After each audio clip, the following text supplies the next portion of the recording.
una causa, ¿sí? ¿Qué factores de riesgo hay? Hay factores de riesgo a distintos niveles. Tenemos factores de riesgo a nivel sociodemográfico, ¿sí? Por ejemplo, en todo Occidente, ¿sí? Es un factor de riesgo de ser varón, ¿sí? Los varones llevan a cabo, consumen suicidios mucho más que las mujeres. En Argentina particularmente hay una relación de 4:1. ¿Sí? Si hay alguien acá que trabaja en salud, capaz que esto le resulte contraintuitivo. ¿Por qué? Porque en la clínica vemos mucho más mujeres que varones. ¿Sí? Y esto tiene que ver con la explicación de por qué se suicidan más los varones que las mujeres. Un factor protectivo que tienen las mujeres es que consultan más a profesionales de salud. Y esto no solamente en relación a la conducta de suicidio, sino en general. Van más a chequeos médicos, suelen asistir más a controles, están mucho más comprometidos con su tratamiento que los varones. ¿Sí? Esto es un factor protectivo. A su vez, otro factor de riesgo que tienen los varones, ¿sí?, es que suelen utilizar métodos más violentos, es decir, consuman los suicidios en menos intentos. Entonces, es mucho más común que los varones consumen el suicidio y que las mujeres hagan más intentos. ¿Se entiende esto? También hay un factor de riesgo que tiene que ver con la edad. ¿Sí? Tenemos dos franjas etarias a lo largo de la vida en donde se ve con mucho más frecuencia la conducta suicida. Una es la adolescencia, un poco lo estuvimos mencionando. Los suicidios en la infancia son muy raros de ver, pero a partir de los 13, 14, 15 años se empieza a ver un pico muy importante en el comportamiento suicida. Empieza a escalar de manera significativa. ¿Sí? Y se ve algo similar en los adultos mayores de 65 años. ¿Sí? Con una salvedad, una distinción entre estos dos grupos. Los adultos mayores suelen ser mucho más letales en los métodos que los adolescentes. ¿Sí? Y esto de vuelta implica que consuman los suicidios en menos intentos que los adolescentes. ¿Va siguiendo hasta acá? Sí. Okay. También hay otros factores de riesgo que tienen que ver con lo familiar. ¿Sí? Dentro de los factores familiares, el tener un antecedente de suicidio en la familia es un factor de riesgo importante. ¿Sí? Se habla de que tener un padre o madre que se haya quitado la vida nos duplica el riesgo. ¿Sí? También es importante atender a ciertas características del comportamiento familiar. La escasa integración familiar, si se ha rechazado por la familia, el trato hostil, la dificultad en la manifestación de afecto dentro de la familia, son varias de las situaciones que incrementan el riesgo de suicidio. ¿Sí? Algo que también en los últimos años se viene estudiando bastante es que hay ciertas poblaciones específicas de alto riesgo. ¿A qué poblaciones nos referimos? Lo que es población LGTB, ¿sí?, sobre todo lo que es la comunidad trans, tiene mucho más pensamientos y conductas suicidas, es mucho más frecuente. Lo mismo pasa también en la población carcelaria. Dentro de la población carcelaria es muy común los intentos de suicidio. ¿Sí?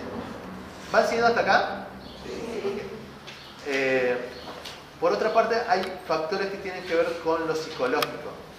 Dentro de los factores psicológicos entran factores que son de orden clínico y de orden subclínico. ¿Qué quiere decir esto? Cuando hablamos de factores clínicos, tiene que ver básicamente la psicopatología. Por ejemplo, recién mencionado la depresión, es un factor clínico.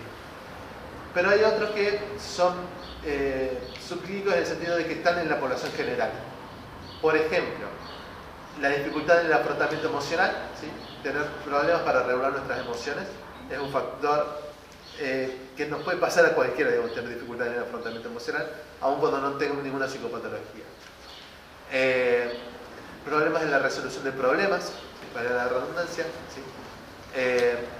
La desesperanza también es un factor de riesgo que se ha estudiado muchísimo en relación a la conducta suicida. No es lo mismo que yo atraviese una situación difícil para mí de una manera esperanzada, creyendo que voy a salir adelante, que sintiendo que esto va a ser algo terrible para mí y que no importa lo que haga no se va a resolver. ¿Se entiende esto?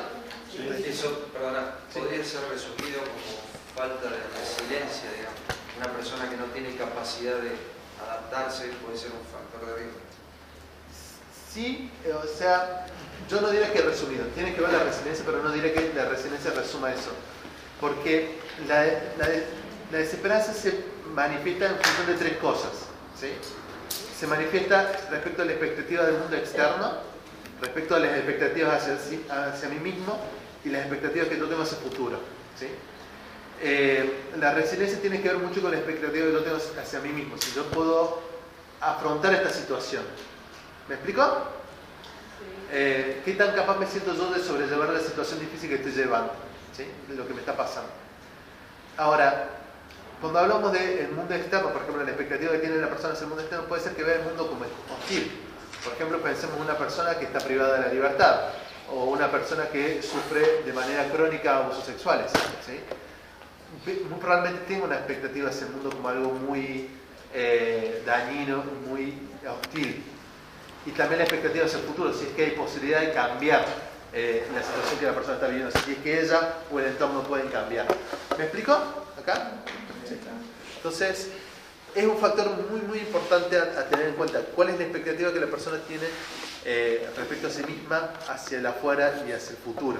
¿Sí? ¿Hasta acá? ¿Más o menos van siguiendo un poco? Sí. Okay. Hay también ciertas señales de alerta que se han estudiado mucho que tienen que ver con la conducta suicida. Una de esas señales de alerta tiene que ver con la desesperanza, de esto que estuvimos nombrando, y hay otra que tiene que ver con un fenómeno que se llama percepción de carga. ¿Lo han escuchado nombrar? Sí.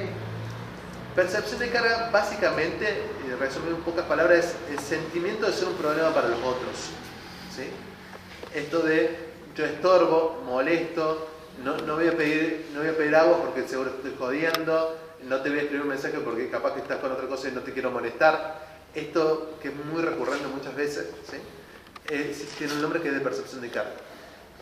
Y justamente muchas veces la persona que se ve a sí misma como un problema piensa mucho más en la conducta suicida, ¿sí? ¿Se entiende hasta acá? Sí. Y esto es importante porque nosotros tratamos de trabajar mucho a nivel comunitario, ¿sí? Porque hay mucha población que atraviesa ideas suicidas o comportamientos suicidas y no llega nunca a el consultorio de un profesional. Y tiene que ver mucho con esto, ¿sí? Con que muchas veces sienten que desesperanza y sienten que no va a salir nada de lo que intenten, o sienten percepción de carga y sienten que si buscan ayuda están molestando. ¿Se entiende hasta acá? También hay otras señales que tienen que ver, por ejemplo, con manifestar ideas suicidas, ¿sí? Contar que me está pasando esto, estoy sintiendo que no vale la pena vivir, siento que esto no va a tener una solución. Y ahí podemos hacer una pequeña distinción entre lo que son ideas pasivas e ideas activas de muerte. Porque habitualmente hablamos de ideación como si fuera todo dentro de la misma bolsa, pero hay distinciones que podemos hacer, ¿de acuerdo? Quería agregar algo de percepción de carga antes que se vaya, para limpiarlo también un tema que está por venir, que es validación. Que esto de la percepción de carga no es que le pasa solamente a estas personas, nos pasa a veces a todos, digamos, de pensar que no voy a venir con una pálida a contarle a un amigo porque no quiero cargarle con mis problemas y demás. Nos pasa a todos porque culturalmente sentir tristeza, vergüenza, emociones tildadas de negativa está mal, y esa experiencia emocional siempre es castigada en la cultura. Entonces la percepción de carga es reforzada por la cultura, y por eso es tan importante también nombrarla acá en la comunidad, para empezar a dar espacio a las emociones, que después es algo que vamos a charlar, que es la herramienta, el caballito de batalla que tenemos nosotros para prevenir este tipo de comportamientos.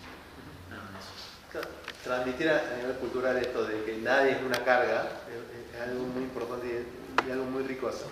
Que a veces sentir tristeza está bien, digamos, esta pandemia, ¿quién no se sintió triste o quién no le pegó un garrotazo a esta pandemia? Y decir, che, optimismo todo el día tampoco sirve. Entonces digo, hasta qué punto a veces sentir tristeza es una emoción, una experiencia más de la vida, digamos, y darle lugar tal vez puede hacer sentir que la otra persona pueda charlar sobre estas cosas, ¿no?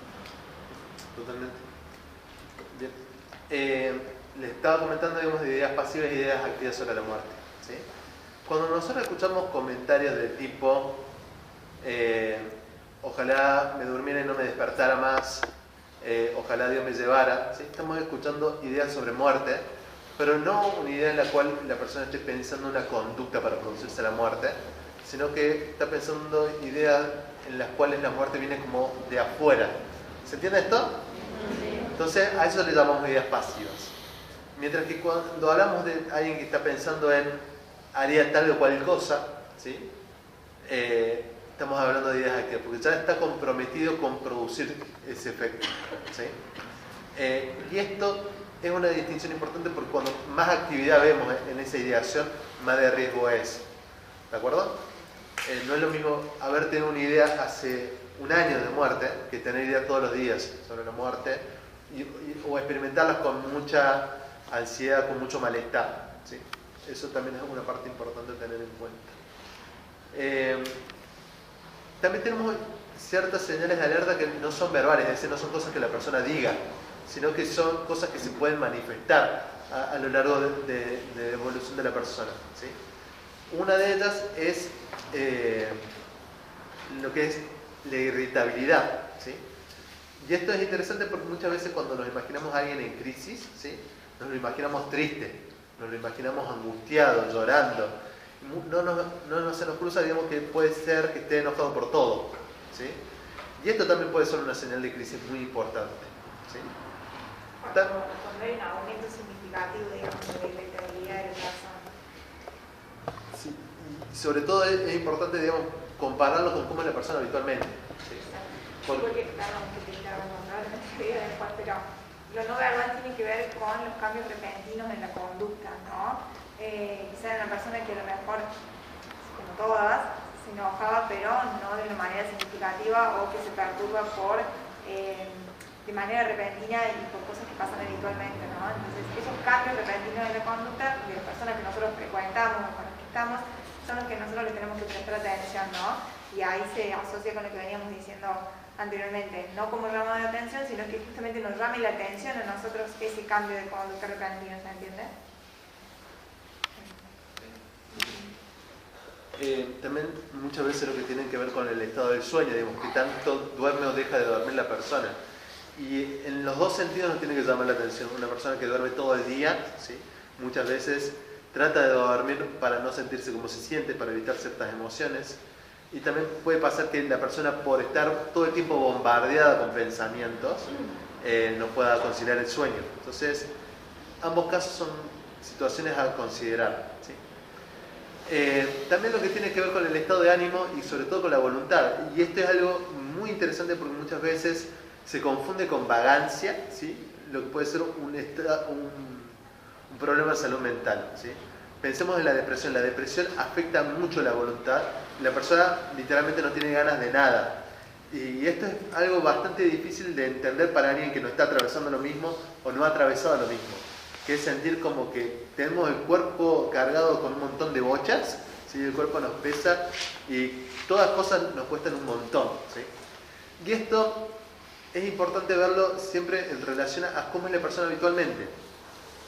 Porque si ustedes ven a un adolescente que no tiene ganas de lavar los platos, dirían, está desmotivado. No, a nadie le gusta lavar los platos y punto. Ahora, si ese adolescente que antes iba a jugar a la pelota, jugaba a los videojuegos, le gustaba juntarse con sus amigos, le gustaba salir a andar en bicicleta, tenía como ciertas cosas que disfrutaba, ahora no las disfruta y no tiene ganas de nada de eso, ahí tenemos que poner muy bien las antenas, ¿sí?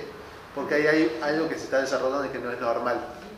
Por eso es importante lo que decía recién Carolina, lo que tiene que ver con un cambio abrupto en la conducta. ¿Se entiende esto? Sí. Y esta desmotivación también muchas veces puede llevar a ciertos cambios en la apariencia incluso.